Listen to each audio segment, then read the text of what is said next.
Hello, everyone, and welcome to the ITSS Verona Member Series podcast. My name is Eleonora, and together with Rosa Maria and Alessandro, we form the UK and European Affairs team here at ITSS Verona. With us today is Mr. Leonardo Zanatta, who graduated in International and Diplomatic Studies and continued his master's studies at the MIREES, Interdisciplinary Studies on Eastern Europe program. He has been writing for the East Journal's Caucasus editorial board since early 2020 and has lived and studied in Russia, Azerbaijan, Serbia, and Hungary, where he is a current PhD candidate in international studies at Corvinus University in Budapest. His expertise includes energy affairs and political and economic developments in the Caucasus. Today, we'd like to discuss and ask a few questions about the current development around the Russia and Ukraine conflict and the broader implications of this conflict for the European energy security.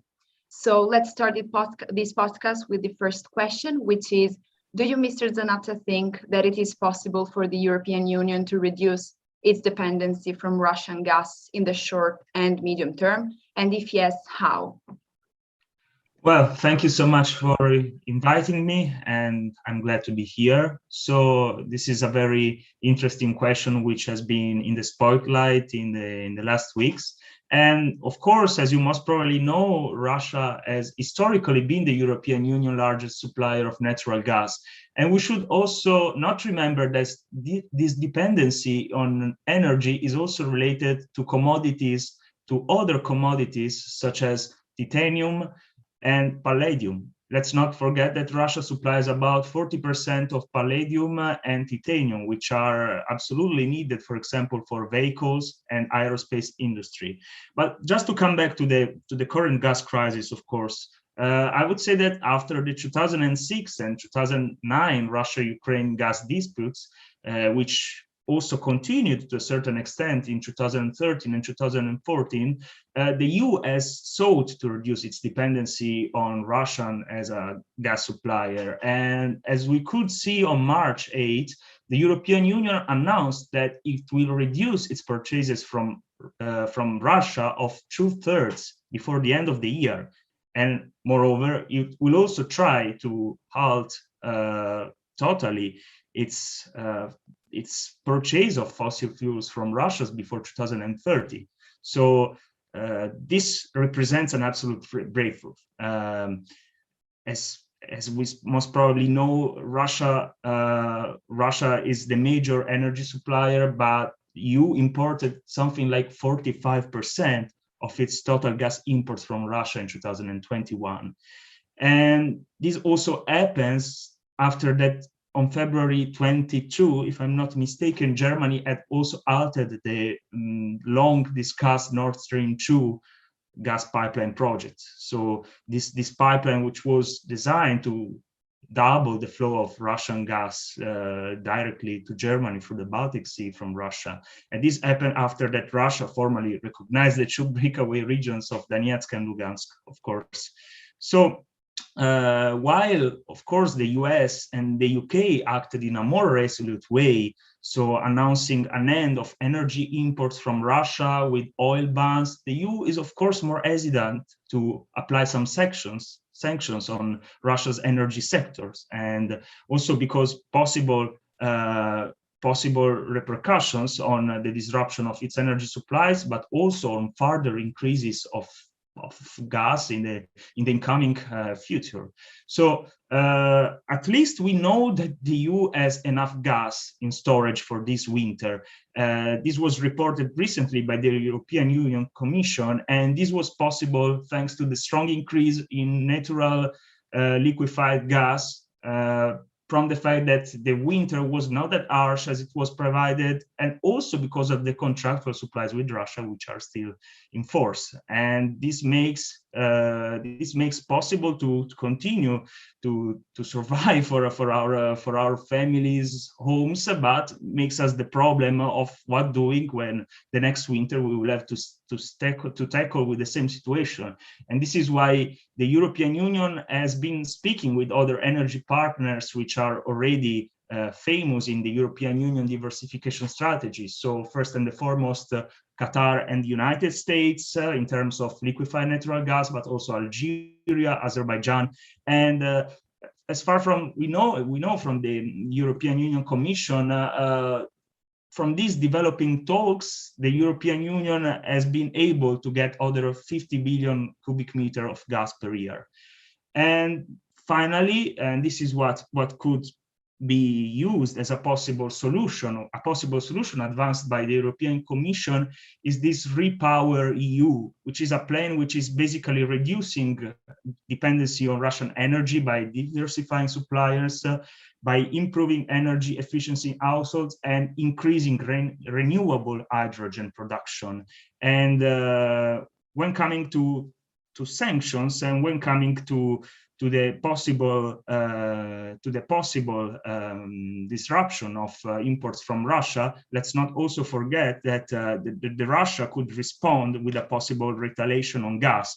For example, disrupting the supplies from Nord Stream 1 pipeline, and this is a possible danger, especially for countries like Germany that are totally reliant on supplies of natural gas for this pipeline. And this is why, although this plan of the European Union Commission seems efficient on the long term, in the short run, I argue, taking the EU at least as an aggregate and not as a block of countries with different energy needs and different infrastructures, because let's not forget that the natural gas infrastructures in European Union are different and projected for welcoming different kinds of natural gas. Well, this scenario then could be more complicated for individual economic, technical, and political gas markets of the single country. So this could be a good solution, at least for the short term, medium, but for the long, of course, it will require whether it's sustainable or not. Okay, thank you for your insightful response.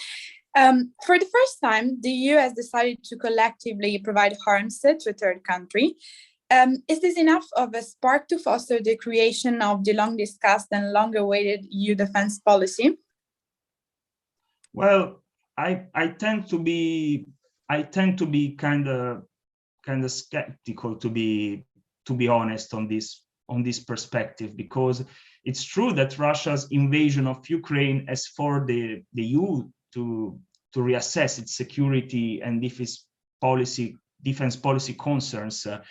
And the events of 24 February, of course, have changed fundamentally the way European Union looks at Russia and to its contribution in terms to European security. And the fact that EU's extensive support for Ukraine, including weapon deliveries and unprecedented sanctions against the aggressor, suggests that something could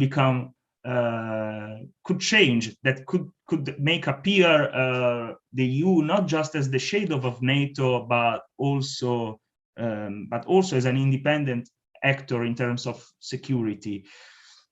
But still, I'm a bit skeptical, because actually something had already been into being since 2014, Russian occupation of Crimea, when debates on EU defense and EU-Russia relations moved on different and separate tracks, especially because of the initiative of the eastern flank of the European Union. So we had initiatives such as the permanent structured cooperation and also the coordinated annual review on defense. However, the EU military contribution to the security of these states, of this eastern flank of the European Union, has been largely indirect and marginal. And still, at least from what we can see from the latest practice, there have not been plans, significant strategies that might duplicate or undermine NATO. So Eastern member states, at least in the rhetoric of their on their head of states, political leaders are welcoming with more enthusiasm the deployment of other military troops from President Joe Biden than the idea of collecting a united possible European army.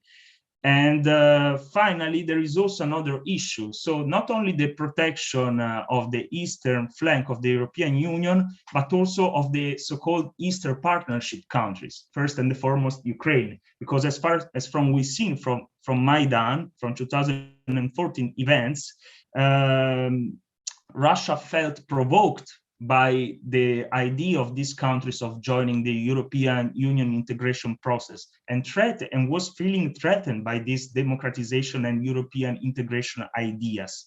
So the EU support for these processes, it's something that should be accompanied by the idea of Russia as a country with aggressive behavior in foreign policy. The experience tells us that Russia's imperial instincts cannot be just contained by diplomacy alone.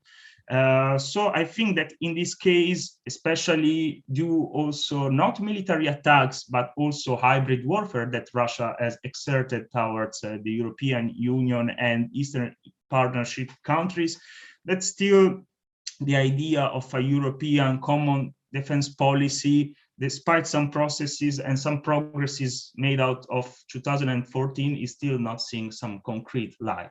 But still, these events could be, at least in the long future, in the idea of a protracted conflictual environment with Russia, could make a foot ground on it, definitely.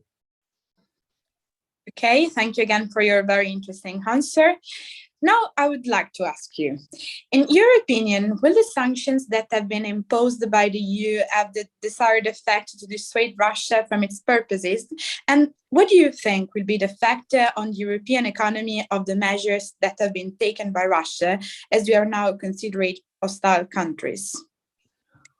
Well, I think that these sanctions are both, of course, as I told precedently, at least from the European Union, were not applied in a drastic way to Russia's energy sector, which is the backbone of the Russian economy. So whether someone tries to hit the energy exports of the Russian Federation, then it really represents a direct threat to its economy.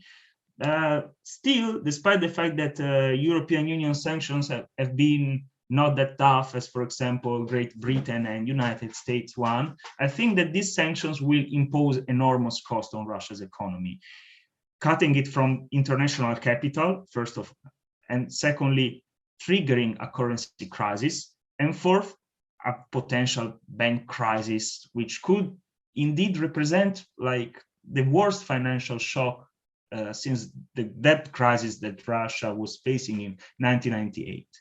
And not by chance, the Central Bank of Russia, and this makes understand how this idea of invading Ukraine was something that Russia had been planning for a while. So the Central Bank of Russia had built up its official reserves to $630 billion, if I'm not mistaken, which are basically 1/3 of Russia's GDP in the last year. And not by chance that this amount of money was defined by some experts as Fortress Russia. So these sanctions are definitely trying to demolish at least the walls, the bastions of this fortress. And this attemptative could be represented by the limitation of the Central Bank of Russia to transact in major foreign currencies, but also by cutting off major Russian banks from the SWIFT. And the sanctions that were already put on the table are unprecedented in Russia's post-Soviet history. That's a matter of fact. It's not by chance that some days ago, Russia achieved the record of being the most sanctioned country on the planet, like overcoming the role that Iran had for a lot of years. So the Russian stock exchange has effectively been frozen since the start of the war. The ruble was down as 30% some days ago, and it's even getting worse. And inflation also. So indicators tell us that these sanctions are really impacting the Russian economy. Nevertheless, if the question revolves around the impact that these sanctions could have on Russia's behavior towards Ukraine, well, then I think that it's a bit unlikely that sanctions will force Putin to back down in Ukraine. And at the same time, I think that history shows that sanctions have a mixed track record. And even in authoritarian countries like Russia, they fall short of causing a dramatic change in the behavior of this state. An example which I could make is Iran. In 2015, the sanctions were so powerful on the deal of its nuclear program that actually brought Tehran's leader to the negotiating table. But this didn't make the country change its approach, its foreign policy approach in the Middle East, which was something that US and Israel were willing to have. The same thing could be said for North Korea, for the US and UN sanctions that failed to make Korea give up with its nuclear weapons. So I think that this is unlikely to happen, not by chance. Also, Dmitry Peskov, who is like Mr. Putin's spokesman, told reporters that it's impossible that sanctions will change the behavior of Russia in Ukraine. This is totally out of question. Nevertheless, I think that despite all their limits, that this practice which I've just shown, applying sanction in this case, it's the only thing which can be significant, and it's better to apply sanctions than doing nothing, especially considering that not applying sanctions could encourage Russia to become even more aggressive towards other countries, or could even encourage other countries like China, since this Taiwan issue has been in the spotlight. And just to mention something about the impact that these sanctions and the counter sanctions that Russia could apply to the European Union could have, at least in the short and medium term, I would say that actually they would be more reduced and limited than people could think, because direct trade links between Russia and European Union are yet an important economic issue for both parts, but they have been reduced since the Crimea crisis of 2014. So it's true that the EU complexically remains the largest investor in Russia, with Germany like leading the ranking. And it's true that some Eastern European Union countries, such as Poland with its chemicals, or Latvia with its spirits, have in Russia their strongest markets. And Italy as well, in terms of small and medium enterprises, is very involved in the, I'd always seen like the Russian market as a good market in terms of opportunity. But still, if we look at the development of economic relations after 2014, we can see that these relationships in economic and trade terms are absolutely decreasing. And I think that once the European Union will be able to tackle the problems coming from the energy sector, then also the burden of the sanctions is not gonna damage that much the single countries, the entrepreneurs, as it could have done in 2014. So this is my idea about sanctions and counter sanctions. Thank you very much for your response. My question is, given the relevant presence of Russian minorities in Estonia and Latvia, could these two Baltic republics be a future purpose for a military invasion by Vladimir Putin, in spite of their adhesion to the European Union and NATO? Well, I think that this is unlikely to become a concern as much as it had been reported in the last time. So it's true that even though the Baltic states have been a part of NATO and EU since 2004, geographic location makes them vulnerable to Russia. I mean, like Ukraine, these countries share a border with Russia.